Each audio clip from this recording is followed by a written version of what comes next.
बिस्मिल्लाहिर्रहमानिर्रहीम। मेरा नाम डॉक्टर इमाद रशीद है। आज की मैं अपनी इस वीडियो में बिल्लियों की वैक्सीनेशन स्केड्यूल के बारे में आपके साथ डिस्कस करूंगा। वैक्सीनेशन इतना ही ज़्यादा ज़रूरी होता है जितना जानवर को खाना देना, क्योंकि ये डायरेक्टली कैट की या किसी भी जानवर की हेल्थ से रिलेट करता है। अगर आप अपने जानवर को, अपनी बिल्लियों को मुनासिब वक्त पे वैक्सीन नहीं करवाएंगे तो आपके जानवर बीमार हो जाने का ख़दशा है। अगर आप वक्त से पहले यानी बीमारी आने से पहले आप अगर वैक्सीन करवा लेंगे तो आपका जो कीमती जानवर है, जो कि आपके घर का एक फ़र्द है, वो मुख्तलिफ़ किस्म की बीमारियों से महफूज रहेगा। तो आज की मैं अपनी इस वीडियो में एक तो ये बताऊंगा कि आपने कौन से एज में कौन सी वैक्सीन करनी है, उसका ब्रांड नेम भी मैं अपनी इस वीडियो में आपके साथ शेयर करूंगा। तो जैसे ही बिल्ली की एज 3 माह हो तो आप उसको पहली डिवर्मिंग करवाएं। यानी डिवर्मिंग से मुराद पेट के कीड़ों के लिए आप उसको दवाई दें। इसके लिए एक सिरप मिलता है वर्मॉक्स, वो आप वज़न के हिसाब से उसको दे सकते हैं। मुख्तलिफ़ बिल्लियों का वज़न मुख्तलिफ होता है, वज़न के हिसाब से आप उसको ये सिरप पिला सकते हैं। आज अगर आपने सिरप पिलाया तो 10 दिन बाद आपने उसको दोबारा से रिपीट करना है।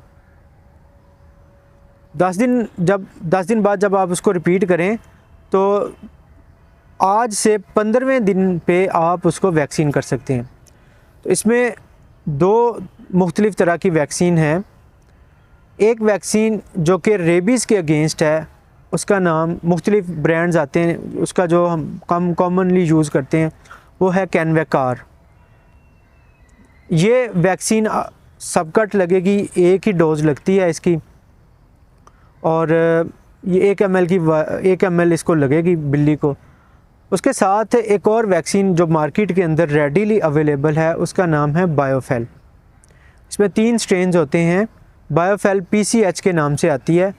तो आप ये उसी के साथ ही करते हैं या एक आध दिन का वक्फा डाल के आप ये वैक्सीन कर लें। याद रखें कि ऐसी वैक्सीन जो कि किल्ड वैक्सीन होती हैं, ऊपर लिखा होता है, उन वैक्सीन को 21 दिन बाद दोबारा रिपीट करना चाहिए। लेकिन जो वैक्सीन्स लाइव अटेनुएटेड होती हैं उनको रिपीट करने की या बूस्टर लगाने की ज़रूरत नहीं होती। तो उसके बाद आप इनको 1 साल बाद रिपीट कर लें। यानी आप आज 3रे माह पे अगर आपने लगाई है तो 21 दिन बाद आप दोबारा से रिपीट कर लें, और रिपीट करने के बाद साल बाद इसको रिपीट करें। अमूमी तौर पे रेबीज़ की जो वैक्सीन होती है कैनवेकार, ये रिपीट करने की ज़रूरत नहीं होती, लेकिन हम फिर भी एहतियातन इसको साल के बाद रिपीट कर देते हैं। बायोफेल PCH ये जो वैक्सीन है ये साल बाद रिपीट होगी, यानी वो एक तरह का बूस्टर होगा। जो रेबीज़ की वैक्सीन है ये ना सिर्फ आपके लिए इम्पॉर्टेंट है बल्कि ये बिल्लियों के लिए भी इम्पॉर्टेंट है। और जो बायोफेल PCH है ये बिल्लियों की सेहत के लिए ज़्यादा इम्पॉर्टेंट है।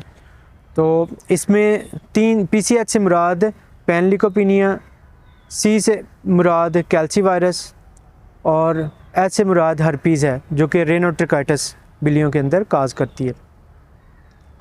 तो ये इनके अगेंस्ट आप वैक्सीन लाजमी करें। ये मैं पहले बता चुका हूँ कि वैक्सीन करना इतना ही ज़्यादा ज़रूरी होता है जितना कि जानवर को खुराक देना। तो इस बात से आप अंदाज़ा लगा सकते हैं कि रूटीन वैक्सीनेशन कितना ज़्यादा जो है वो ज़रूरी है। तो मैं उम्मीद करता हूँ कि आप मेरी इस वीडियो से फ़ायदा उठाएंगे, अपनी बिल्लियों को रेगुलर वैक्सीन किया करेंगे और अपने जानवरों को मूज़ी बीमारियों से महफूज रखेंगे। अल्लाह ताला हमारे मुल्क का हामी नासिर हो।